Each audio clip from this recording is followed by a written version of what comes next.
राधे राधे। इंद्रिय सुख संसार में जितने ही जीव जंतु हैं सबको प्राप्त है। वो मनुष्य हो, पशु हो, पंछी हो, कीड़े मकोड़े हों, सबको इंद्रिय सुख की प्राप्ति होती है। और मनुष्य की जहाँ तक बात है तो मनुष्य का जीवन का जो उद्देश्य है वो इतना ही नहीं है कि केवल हम इंद्रिय सुख की प्राप्ति करें।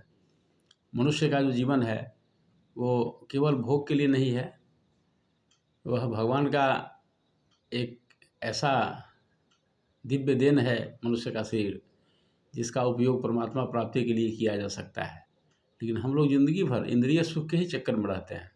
अरे यह सुख तो पशु पंछी सबको प्राप्त है, तो क्या इसी काम के लिए हम इस संसार में आए हैं? नहीं। जिस कारण से संसार में आए हैं उस कारण पर विचार करना चाहिए मनुष्य को कि हमको ऐसा कोई काम नहीं करना पड़े कि पुनः मेरा जन्म हो।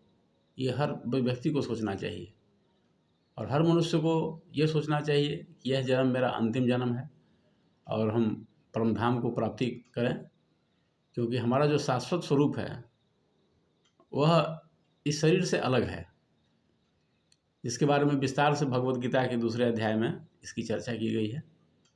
तो केवल इंद्रिय सुख के लिए हम जीवन भर भटकते रहते हैं, ये मनुष्य की बहुत बड़ी भूल है। इस भूल को हम इस मनुष्य जीवन में सुधार लें और हम परमात्मा की प्राप्ति के लिए ही संसार में आए हैं, दूसरा कोई उद्देश्य नहीं है। बाकी जो कुछ भी है वो आप कह सकते हैं कि बाई प्रोडक्ट है, लेकिन जो असली उद्देश्य है वो परमात्मा की प्राप्ति है। इतना अगर समझ लें तो हमारा कल्याण हो जाएगा। ओम शांति।